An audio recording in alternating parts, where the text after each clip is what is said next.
Matt Walsh got something to say about new Disney Snow White. So let's go. Every time we check in on Disney's upcoming Snow White remake, somehow things get even worse than they were before. This is a production that went off the rails a long time ago, which is quite an achievement if you think about it. With all the money and technology we have in 2024, somehow Disney is struggling very hard to match the quality of a film from the 1930s. At first, there were the leaked images of the actors playing the seven dwarves, which weren't dwarves at all because that would be culturally insensitive. So instead, Disney replaced the dwarves with a diverse array of magical hobos. Then, when everyone pointed out that the dwarves are kind of important to the story, Disney delayed the production, fired all the actors playing the magical hobos, replaced them with CGI dwarves, which didn't look particularly convincing, but at least they were better than the actors.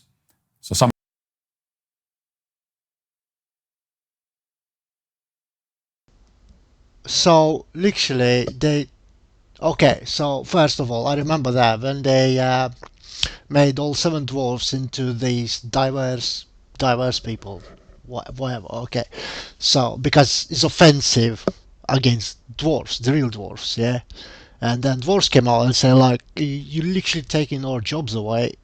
We we not offended in any way, whatever." But okay, so people go against all those seven woke diverse people, whatever, right? And then they replace them with CGI dwarfs. So they could put just a normal, real dwarf people, give them a job, give them a fame, who wants to, but no, instead they just CGI them, and that's something that's ridiculous. Okay, keep going. Some progress was made, I suppose. Goodwill was restored to a degree. Then the star of the film, Rachel Zegler, proceeded to light all that goodwill on fire. She made it clear that she thinks the story of Snow White is actually very creepy and misogynistic. She said Disney was basically going to throw out the old story, get rid of the prince, make a film that supposedly empowers women, and that means downplaying the whole romance thing, which was the whole point of the story. Hiring the Barbie screenwriter and going full-on girl boss was the plan. Then a short clip of the film surfaced online, and we saw exactly what a girl boss Snow White looks like. The clip showed Snow White directing the dwarves to clean their own cottage for her as she instructs them to whistle while they work.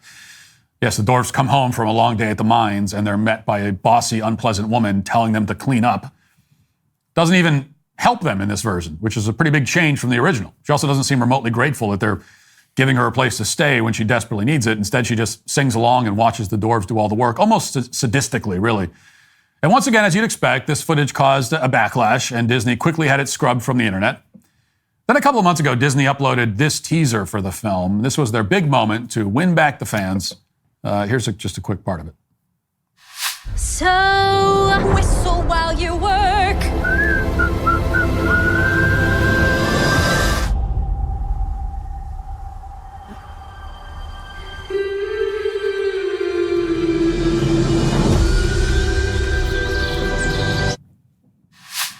So the whole thing has this kind of... honestly, guys, it seems like a really well-made movie. Like, you know what I mean? Like, sounds, graphics and everything. Just a shame is that it's just all the storyline and the wrong actress, right? But I mean that all the movie seems to be so nice, so pre-made, yeah? Shame that probably not many people are gonna watch it, just because of the changed storyline and all the problems that they had. Okay, keep going. Kind of uncanny valley vibe to it, and pretty much all the comments are negative. Just going through some of them. These are the top comments in order. By the way, I'm not cherry picking. This is just the top comments. Here's what they say. Quote, "This is actually hilarious. The first Snow White saved Disney. The second ruined it." Another says, "What's the point of doing a live-action remake of an animated movie if you're just going to animate half the characters anyway?" Then there's this one, quote, "It's okay, Disney. You can just cancel the film. We won't be mad if you admit defeat." There are a few people who point out that the trailer has more than 1 million dislikes on YouTube and fewer than 100,000 likes. This information that YouTube hides, but it's still accessible apparently. Comments go downhill from there. One reads, "Wow, Disney, you truly are incredible. It took you 3 years, multiple rewrites, unnecessary CGI, $209 million just for me to enjoy a comment section of a movie I will never watch. Bless you." Then someone writes, "I'm rooting for the poison apple." So you get the idea. That's a good one. That's a good one. I like that. Everything about this film is an unmitigated disaster. Even their teaser trailers are bombing. After all this, if there are any adults left at Disney, you'd think they'd be in damage control mode at this point. Maybe they can't control how bad this film is going to be. Maybe they can't improve the CGI on the dwarves anymore. Way too late for script rewrites. Costs a lot of money, and they're probably well over budget at this point. But at a minimum, you'd think that they could at least say, tell Rachel Zegler to stop talking like a deranged left-wing activist just for a little bit, just until the movie comes out. That might mitigate some of the potential future damage for this film, which is somehow already getting even worse press than Joker 2 and not even out yet. Just isn't an option either. So the other day, in response to the presidential election, Zegler had a very public meltdown on her Instagram stories. She wrote, quote, "F you, Donald Trump." Then she proceeded to insult the 75 million Americans who voted for him. Quote, "I find myself speechless in the midst of this. Another 4 years of hatred, leading us towards a world I do not want to live in." Yeah, you always got to love starting with F you and then ending with, complaining about all the hatred in the world. Of course, if Zegler doesn't want to live in America anymore, she's free to leave. She certainly has the resources to do that. But she seems to suggest that Donald Trump will make the entire world uninhabitable, which, is kind of a new one. Actually, it's not entirely new. It reminds me of 2016 when Cher declared that she would have to leave the planet if Donald Trump won. And she never left, strangely enough, although she kind of looks like she did. And ironically, if she wants to leave the planet now, Elon Musk is probably her best bet, which raises its own complications, I guess. So these celebrities are really running out of options. But Zegler wasn't done there. Her post added that, Yeah, put those celebrities on a test flight to Mars with Starship. Why not? Trump is, quote, "leading us towards a world that will be hard to raise my daughter in, leading us towards a world that will force her to have a baby she doesn't want, leading us towards a world that is fearful." She stated that, quote, "the left continues to fail us in forging a new path forwards. This loss should not have been, and it certainly should not have been by so many votes. May Trump supporters and Trump voters and Trump himself never know peace." Now, what's amusing about this, of course, is that it's pretty clear that Zegler is the one who doesn't know peace. She's obviously an emotionally unstable basket case who has no idea how to process the fact that none of her paranoia is based in reality, and the vast majority of Americans don't agree with her political views. So instead of coming to terms with her own faults and misconceptions, she says that she wants Trump supporters to suffer emotionally just as she does every single day. Misery loves company, as they say. In further examples of projection, Zegler went on to state that Trump voters are part of a, quote, deep, deep sickness in this country. She added, quote, "there's no help, no counsel in any of them," whatever that means exactly. Then she told all of her fans to delete their X accounts, charging that Elon Musk helped get that man elected. This is a bit of an aside, but this is a common trend now on the left. They're suddenly abandoning X now that Trump has won. The Guardian just announced that it's going to stop posting its articles on X. For one example, ex-CNN anchor Don Lemon, along with a random NYU professor named Jay Rosen, did the same thing. I just saw this morning, Joy Reid has also deleted her X account. What a tragedy. This is a platform that until Election Day, these people claimed was a cesspool of fringe ideas and radical beliefs, but they remained on it anyway. And now that the election has proven that X is actually representative of mainstream thought in America, suddenly they can't tolerate it anymore. They have to abandon the platform. Doesn't really make any sense. You can only conclude that the left is simply incapable of realizing that they're the ones who are far outside the mainstream. Yeah, honestly, he's like absolutely right. Yeah, they're all just against the majority, but yeah, just keep going. When they're confronted with that evidence, they can't process it. So they have to scamper away. They're just totally humiliated. In any event, Rachel Zegler is not capable of experiencing humiliation, so she has no problem telling her supporters to abandon X entirely. She also has no problem going on an unhinged rant against more than half the country, including a lot of people that presumably Disney would like to sell tickets to.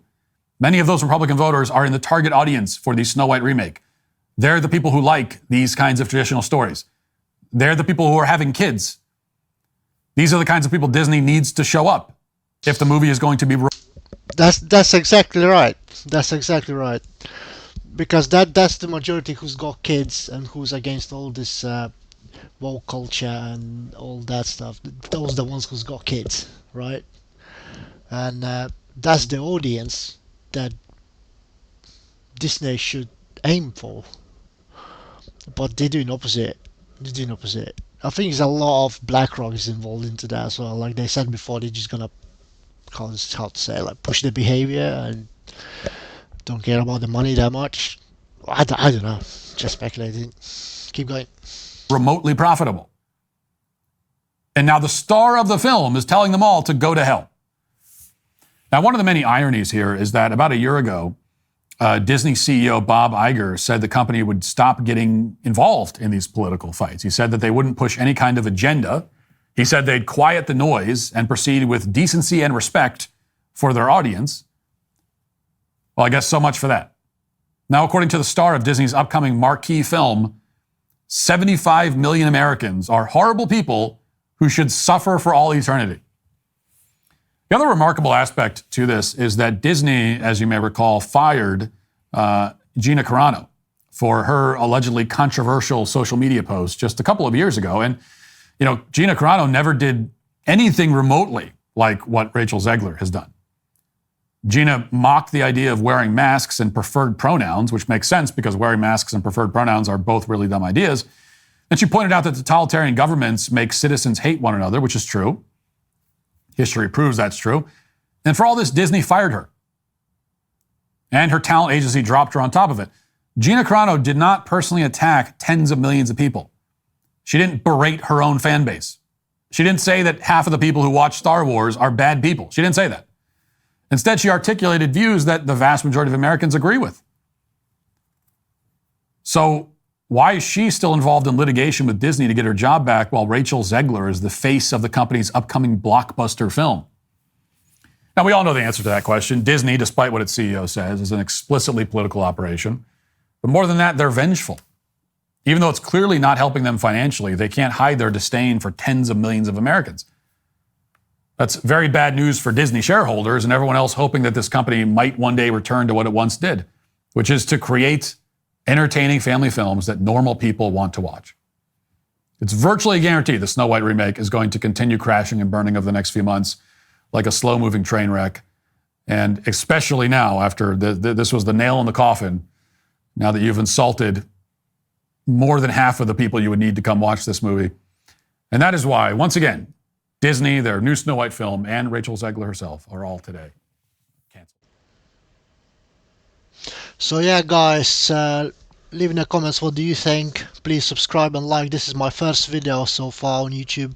And yeah, I'll see you in the next video. Bye.